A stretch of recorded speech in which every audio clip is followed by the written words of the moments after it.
Hi all welcome back. ഇന്ന് നമ്മൾ ഒരു നാടൻ റെസിപ്പിയാണ് കേട്ടോ ചെയ്യുന്നത്. അപ്പോൾ കപ്പയും മീനും കാന്താരി മുളകും ഒക്കെ ചേർന്നിട്ടുള്ള നല്ലൊരു കപ്പ കിഴിയാണ് ഇന്ന് തയ്യാറാക്കുന്നത്. അപ്പോൾ നമുക്ക് പെട്ടെന്ന് തന്നെ ഇതെങ്ങനെയാണ് തയ്യാറാക്കുക എന്നുള്ളതൊന്ന് നോക്കാം. ആദ്യം തന്നെ നമുക്ക് കപ്പ വേവിച്ചെടുക്കാം. അപ്പം ഞങ്ങൾ കപ്പയെ പൂള എന്നാണ് കേട്ടോ പറയുക. പലരും പലതാണ് പറയുക. കപ്പ എന്ന് പറയുന്നവരുണ്ട്, പൂള എന്ന് പറയുന്നവരുണ്ട്, അതുപോലെ മരച്ചീനി എന്ന് പറയുന്നവരുണ്ട്. അപ്പോൾ നിങ്ങൾ എന്താണോ പറയുക എന്നുള്ളത് നിങ്ങൾ താഴെ ഒന്ന് കമൻറ്റ് ചെയ്യണേ. അപ്പോൾ നമ്മളിത് കുക്കറിലാണ് കേട്ടോ വേവിച്ചെടുക്കുന്നത്. അപ്പോൾ ഇതുപോലെ ചെറിയ കഷ്ണമായി കുക്കറിൽ ഇട്ട് കൊടുത്തിട്ടുണ്ട്. ഇനി നമുക്കിതിലേക്ക് പാകത്തിനുള്ള ഉപ്പും അതുപോലെ ഇത് മുങ്ങിക്കിടക്കാനുള്ള വെള്ളം കൂടെ ഒഴിച്ചു കൊടുത്തിട്ട് വേവിച്ചെടുക്കാം. അപ്പോൾ വെള്ളത്തിൽ അത്യാവശ്യം ഒന്ന് ഉപ്പ് മുന്നിട്ട് നിൽക്കുന്ന രീതിയിൽ വേണം കേട്ടോ, എന്നാലേ നമ്മളിത് വെന്ത് വരുമ്പോൾ പൂളയിൽ ഉപ്പ് ഉണ്ടാവുള്ളൂ. ഇനി നമുക്ക് കുക്കർ അടച്ച് വെച്ചിട്ട് ഇത് വേവിച്ചെടുക്കാം. ഇനി നമുക്ക് ഇതിലേക്ക് വേണ്ട മീനൊന്ന് മാരിനേറ്റ് ചെയ്യണം. അപ്പോൾ മീൻ അവിടെ കഴുകി വൃത്തിയാക്കി വെച്ചിട്ടുണ്ട്. അപ്പോൾ നമുക്ക് അതിലേക്ക് വേണ്ട മസാല ഒന്ന് റെഡിയാക്കി എടുക്കാം. അപ്പോൾ അതാ ചെറിയുള്ളിയും വെളുത്തുള്ളിയൊക്കെ തൊലി കളഞ്ഞ് വെച്ചിട്ടുണ്ട്. അത് നമുക്ക് മിക്സിയുടെ ചെറിയ ജാറിലേക്ക് ഇട്ട് കൊടുക്കാം. പിന്നെ ഇതിലേക്ക് 2 ഇല്ലി കറിവേപ്പില കൂടെ ഇട്ട് കൊടുത്തിട്ടുണ്ട്. ഇനി 1/2 ടീസ്പൂണ് വലിയ ജീരകം ഇട്ട് കൊടുക്കാം.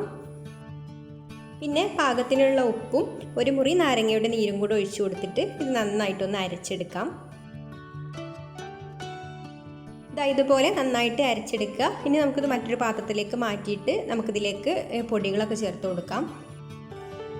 ഇതിലേക്ക് ഒരു 2 ടേബിൾ സ്പൂണ് മുളക് പൊടി ഇട്ട് കൊടുക്കാം. അപ്പോൾ ഞാനിവിടെ കാശ്മീരി ചില്ലി പൗഡറാണ് കേട്ടോ എടുത്തിട്ടുള്ളത്. ഇനി ഇതിലേക്ക് 1/2 ടീസ്പൂണ് മഞ്ഞൾപ്പൊടിയും കൂടെ ഇട്ട് കൊടുത്തിട്ട് നന്നായിട്ടൊന്ന് മിക്സ് ചെയ്തെടുക്കാം. അപ്പോൾ നമ്മൾ നേരത്തെ ജീരകം ഉള്ളിൽ അരച്ചത് കൊണ്ട് ജീരകത്തിൻ്റെ പൊടി ചേർത്ത് കൊടുക്കുന്നില്ല. അപ്പോൾ ജീരകം അരച്ചിട്ടില്ലെങ്കിൽ പിന്നെ നമ്മളിതിലേക്ക് ജീരകത്തിൻ്റെ പൊടി ഉണ്ടെങ്കിൽ അത് ചേർത്ത് കൊടുത്താൽ മതി. ഇനി ഇതിലേക്ക് നമുക്ക് അല്പം വെള്ളം ഒഴിച്ചു കൊടുത്തിട്ട് നല്ലൊരു പേസ്റ്റ് ആക്കി എടുക്കണം. അപ്പോൾ ഇതിൽ കുറച്ച് ഉപ്പ് കുറവുണ്ട് കേട്ടോ. അപ്പോൾ നമുക്ക് അല്പം ഉപ്പും കൂടെ ചേർത്ത് കൊടുത്തിട്ട് ഒന്നും കൂടെ മിക്സ് ചെയ്തെടുക്കാം. ഇനി നമുക്ക് ഓരോ മീനെടുത്തിട്ടും അതിലൊക്കെ നന്നായിട്ട് മസാല ഒന്ന് തേച്ച് പിടിപ്പിക്കാം. ഇതുപോലെ ഉള്ളിലേക്കൊക്കെ മസാല നന്നായിട്ട് തേച്ച് കൊടുക്കുക. ഞാനിവിടെ അയല മീനാണ് കേട്ടോ എടുത്തിട്ടുള്ളത്. ഏത് മീനായാലും കുഴപ്പമില്ല കേട്ടോ, പക്ഷെ പൂളയിലേക്ക് ഏറ്റവും കോമ്പിനേഷൻ ആയിട്ടുള്ളത് അയല, മത്തി അങ്ങനെയുള്ള മീനുകളൊക്കെ ആയിരിക്കും. അപ്പോൾ നമ്മളിവിടെ എല്ലാ മീനുകളിലും നന്നായിട്ട് തന്നെ മസാലയൊക്കെ തേച്ച് നല്ല കുട്ടപ്പനാക്കി വെച്ചിട്ടുണ്ട്. ഇനി നമുക്ക് കപ്പ ഒന്ന് വെന്തിട്ടുണ്ടോ എന്ന് നോക്കാം. അപ്പോൾ ഞാൻ 2 വിസിൽ കഴിഞ്ഞപ്പോൾ ഒന്ന് ഫ്ലെയിം ഓഫ് ആക്കിയിട്ടതായിരുന്നു. ഇപ്പോൾ പൂള ഇവിടെ നന്നായിട്ട് വെന്ത് വന്നിട്ടുണ്ട്. ഇനി നമുക്കിതിലെ വെള്ളമൊക്കെ കളഞ്ഞിട്ട് ചൂടോട് കൂടി തന്നെ ഇതുപോലെ ഒന്ന് ഉടച്ചെടുക്കാം.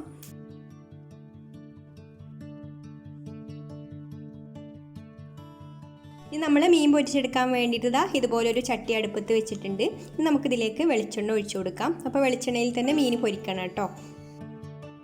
വെളിച്ചെണ്ണ നന്നായിട്ട് ചൂടായി വന്നിട്ടുണ്ട്. ഇനി നമുക്ക് ഓരോ മീനും ഇതുപോലെ വെച്ചു കൊടുക്കാം. ഇനി ഇതൊന്ന് നന്നായിട്ട് പൊരിഞ്ഞ് വരട്ടെ. ഒരു സൈഡ് റെഡിയായി വന്നതിന് ശേഷം നമുക്കിതൊന്ന് മറിച്ചിട്ട് കൊടുക്കാം.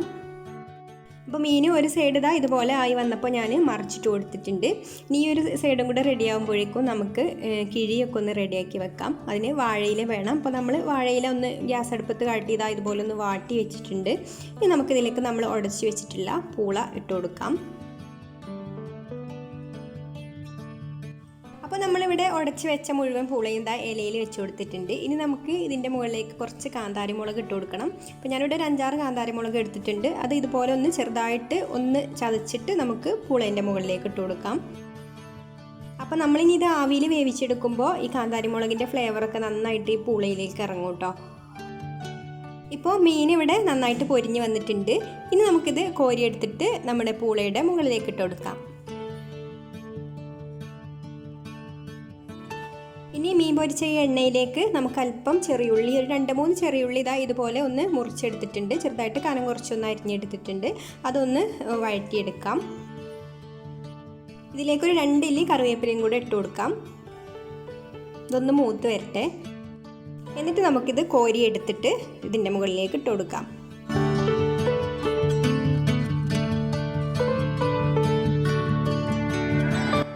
ഇനി നമുക്കിത് ഇതുപോലൊരു കിഴിയാക്കിയെടുക്കാം.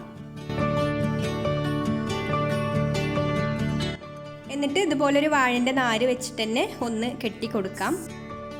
ഇനി നമുക്കിതൊന്ന് സ്റ്റീം ചെയ്തെടുക്കണം. അപ്പോൾ ഞാനിവിടെ ഇതുപോലൊരു സ്റ്റീമറിൽ വെള്ളം വെച്ചിട്ടുണ്ട്. അതിലേക്ക് നമുക്ക് കിഴി വെച്ച് കൊടുത്തിട്ട് അടച്ചു വെച്ച് ഒരു 10 മിനിറ്റ് ഒന്ന് ആവി കയറ്റിയെടുക്കാം.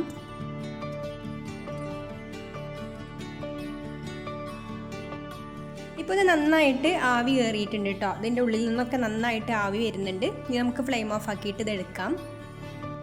അപ്പോൾ നമ്മുടെ കപ്പ കിഴി ഇവിടെ റെഡി ആയിട്ടുണ്ട് കേട്ടോ. ഒരു സ്പെഷ്യൽ കപ്പ കിഴിയാണെന്ന് തന്നെ പറയാം. പൊരിച്ച മീനും അതുപോലെ കാന്താരി മുളകിൻ്റെ ഫ്ലേവറും ഒക്കെ കപ്പയിൽ നന്നായിട്ട് പിടിച്ചിട്ടുണ്ടാവും.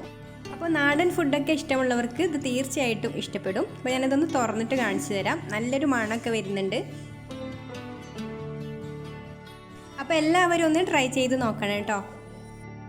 അപ്പോൾ നന്നായിട്ട് ആവി കയറി ആ കാന്താരി മുളകിൻ്റെ ഫ്ലേവറൊക്കെ നന്നായിട്ട് പൂളയിലേക്ക് ഇറങ്ങിയിട്ടുണ്ട്. അപ്പോൾ നല്ല ടേസ്റ്റ് ഉണ്ട് കേട്ടോ കഴിക്കാൻ. ഈ കപ്പയും ഈ പൊരിച്ച മീനും എല്ലാം കൂടി ആകുമ്പോൾ നല്ലൊരു ടേസ്റ്റാണ്. അപ്പോൾ എല്ലാവർക്കും ഈ ഒരു റെസിപ്പി ഇഷ്ടമായിട്ടുണ്ടാവുമെന്ന് വിചാരിക്കുന്നു. ഇഷ്ടമായിട്ടുണ്ടെങ്കിൽ ഒന്ന് ലൈക്ക് ചെയ്യുക, ഷെയർ ചെയ്യുക, പിന്നെ കമൻറ്റ് ചെയ്യുക. എൻ്റെ ചാനൽ സബ്സ്ക്രൈബ് ചെയ്യാത്തവരാണെങ്കിൽ ഒന്ന് സബ്സ്ക്രൈബും കൂടെ ചെയ്ത് സപ്പോർട്ട് ചെയ്യണേ. അപ്പോൾ ഇനി മറ്റൊരു നല്ല റെസിപ്പിയുമായിട്ട് അടുത്ത വീഡിയോയിൽ കാണാം. താങ്ക്